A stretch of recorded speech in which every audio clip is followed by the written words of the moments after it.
વૃંદાવનમાં બધાને ખબર પડી છે કે આ અજગર અહીંયા મરાણો છે, વિશાળકાય અજગર ત્યાં પડ્યો હોય છે. એટલામાં બ્રહ્માજીના પાર્ષદો ત્યાંથી નીકળતા હોય છે. એટલે એ જુએ છે કે આ ભગવાન શ્રી કૃષ્ણએ અઘાસુરનો વધ કર્યો છે.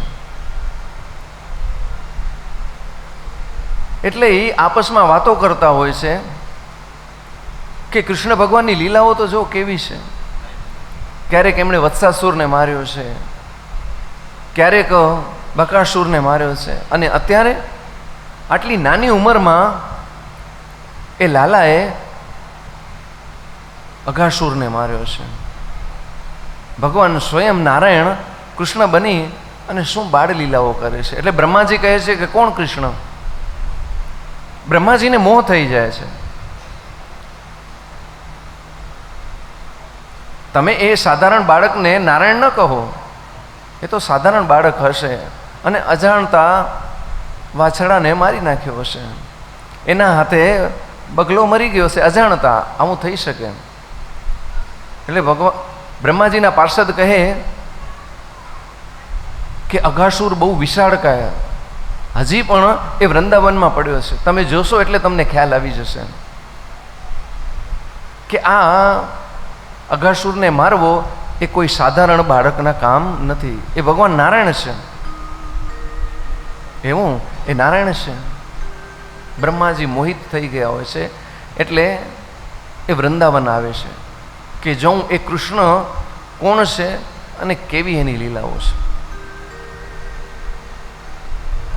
એટલે બ્રહ્માજી જુએ છે કે આટલો વિશાળકાય અજગર મરેલો પડ્યો છે. ભગવાન પોતાના મિત્રો સાથે રમતા હોય છે, આ બાજુ ગાયો ચરતી હોય છે, એકબીજાનું ભોજન લઈ આવ્યા હોય છે, એ એકબીજાને આપતા હોય છે. બ્રહ્માજી જુએ છે આ તો સાધારણ બાળક છે, પોતાના મિત્રો સાથે રમે છે અને ભોજન કરે છે, આ તો સાધારણ બાળક છે, કદાચ એના હાથે અજાણતા મરી ગયા હશે, આ નારાયણ ન હોઈ શકે.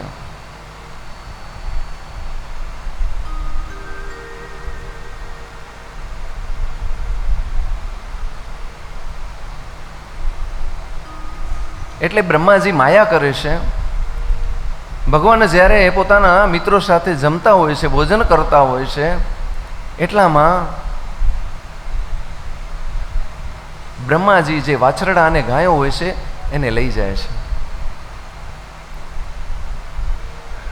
જમતા જમતા ગોવાળિયાઓને ખબર પડે છે એટલે કહે છે કે કાના વાછરડા ક્યાં ગયા આપણા? કનૈયું કે તમે ભોજન લ્યો, હું શોધી આવું છું. ભગવાન એ વાછરડાને શોધવા માટે જાય એટલામાં બ્રહ્માજીએ બધા મિત્રોને પોતા સાથે લઈ લીધા છે, ત્યાંથી ગાયબ કરી દીધા છે, બ્રહ્મલોક લઈ ગયા છે. વાછરડા એના મિત્રો ભગવાનના એ બધા બ્રહ્માજી બ્રહ્મલોકમાં લઈ ગયા છે. ભગવાનને વાછરડા દેખાતા નથી એટલે પાછા આવે છે તો એમના મિત્રો પણ દેખાતા નથી. ભગવાન સમજી જાય છે કે આ બ્રહ્માજીએ કર્યું છે, આ કામ બ્રહ્માજીના છે. અને બ્રહ્માજી મનમાં વિચાર કરે કે હવે જોઉં છું, જો એ કૃષ્ણ ભગવાન હશે તો ખબર પડી જશે એ શું કરે છે. એટલે ભગવાન એકમાંથી અનેક રૂપ ધારણ કર્યા છે. જેટલા એમના મિત્રો અને જેટલા વાછરડાને બ્રહ્માજી લઈ ગયા હોય છે એટલા એ રૂપ ભગવાન નારાયણ ધારણ કરે છે. કૃષ્ણ એટલા રૂપ ધારણ કરે છે અને એ ભગવાન કૃષ્ણ વાછરડા બન્યા છે, શ્રીદામા બન્યા છે, સુબાલા બન્યા છે. જેટલા મિત્રોને બ્રહ્માજી લઈ ગયા હોય છે બ્રહ્મલોકમાં એટલા મિત્રો એ ભગવાન શ્રી કૃષ્ણ બની જાય છે. સાંજનો સમય થયો હોય છે, ગાય પોતાના વાછરડાની રાહ જોતી હોય છે કે ક્યારે આવશે, અંધારો થવા આવ્યો છે. ગોપીઓ પોતાના દીકરાઓની રાહ જોતી હોય છે કે મારા દીકરા હજુ કેમ ના આવ્યા. ત્યાં તો એ કૃષ્ણ અનેક રૂપ ધારણ કરી વાછરડા બન્યા છે, ગોપીના દીકરા બન્યા છે. અને સાંજના સમયે વાછરડા અવાજ કરતા કરતા પાછા ગાયો પાસે આવી ગયા છે. એમના સાચા દીકરા અને સાચા વાછરડા બ્રહ્મલોકમાં બ્રહ્માજી લઈ ગયા હોય છે, પણ કૃષ્ણ ભગવાન અનેક રૂપ ધારણ કરી અને ગોપીના બાળક બની વાછરડા બની ગાયો સાથે રહેવા લાગ્યા છે.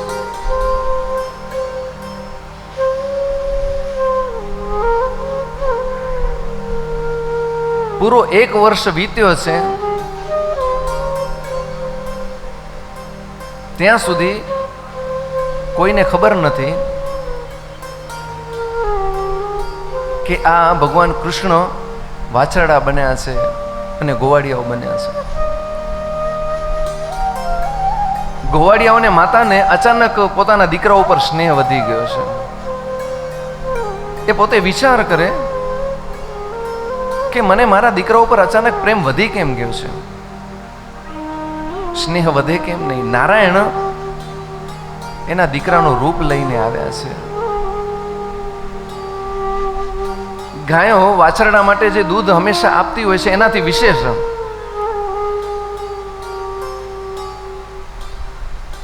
એ વાછરડાને વહાલ કરવા લાગી છે, સ્નેહ કરવા લાગી છે, વિશેષ સ્નેહ.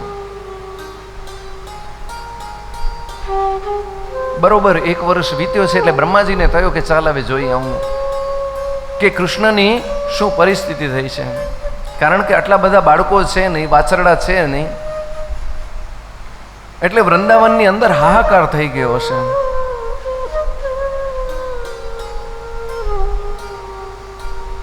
એટલે બ્રહ્માજી ફરીથી વૃંદાવનમાં આવ્યા છે અને વૃંદાવનમાં આવ્યા પછી એ જુએ છે તો ભગવાન એના જેટલા મિત્રો હતા એ મિત્રો સાથે રમે છે. જે મિત્રોને બ્રહ્માજી પોતાના સાથે લઈ ગયા હોય છે એ મિત્રો સાથે કનૈયો રમતો હોય છે. જે વાછરડાને બ્રહ્માજી પોતાના બ્રહ્મલોકમાં લઈ ગયા હોય છે એ વાછરડાઓ ત્યાં ચરતા હોય છે. બ્રહ્માજી વિચારમાં પડી જાય છે કે આ બ્રહ્મલોકમાંથી કૃષ્ણના મિત્રો અહીંયા કેમ આવી ગયા. બ્રહ્મલોક બાજુ દ્રષ્ટિ કરી છે તો ત્યાં તો એના મિત્રો ત્યાં જ છે નિંદ્રા અવસ્થામાં. વાછરડા પણ બ્રહ્મલોકની અંદર જ છે. બ્રહ્માજી હજી કાંઈ વિચાર કરે એના પહેલા તો બ્રહ્માજીના ઉપરથી અનેક બ્રહ્મા નીકળતા એમને દેખાયા. બ્રહ્માજી જેવા અનેક બ્રહ્મા આગળ જતા જાય અને ભગવાન કૃષ્ણને વંદન કરતા જાય.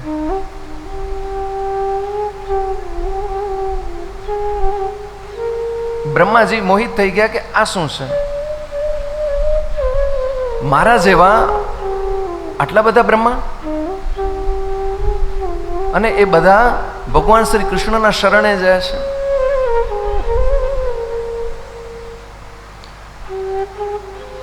એટલે બ્રહ્માજીનો મોહ જે છે એ નાશ થઈ જાય છે, મોહનો ભંગ થાય છે કે આ સાક્ષાત કૃષ્ણ એ પરમાત્મા છે, પૂર્ણ પુરુષોત્તમ નારાયણ છે. એ ભગવાન શ્રી કૃષ્ણ પાસે આવી હાથ જોડી ભગવાન શ્રી કૃષ્ણની સ્તુતિ કરે છે કે મારા જેવો વિરંચી હંમેશા તમારું ધ્યાન કરતો પણ કેમ જાણે અભિમાનના કારણે મોહિત થઈ ગયો અને હું તમને ઓળખી ન શક્યો, મને ક્ષમા કરો. ભગવાન શ્રી કૃષ્ણએ બ્રહ્માજીને કહ્યું છે કે તમને એમ હતું ને કે કૃષ્ણના વાછરડા હું લઈ જઈશ, મિત્રોને લઈ જઈશ તો વૃંદાવનની અંદર હાહાકાર થઈ જશે. તમારો અભિમાનના કારણે, તમારા મનની અંદર અભિમાન ઉત્પન્ન થયો એના કારણે તમને મોહ થયો. અને બ્રહ્માજી અજ્ઞાનતાનું કારણ, મોહનું કારણ મૂળ અભિમાન છે. જો હૃદયની અંદર એક વખત અભિમાન ઉત્પન્ન થઈ ગયો તો એનાથી મોહ પણ થશે અને એનાથી અજ્ઞાનતા પણ વધશે. બ્રહ્માજી ભગવાનના મિત્રોને પાછા લઈ આવે છે, વાછરડા પાછા આપે છે.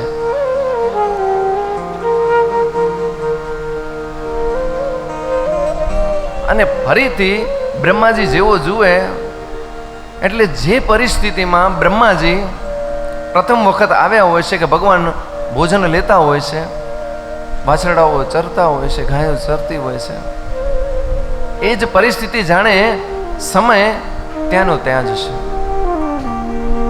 આવી રીતે ભગવાન બ્રહ્માજીના મોહને દૂર કરે છે.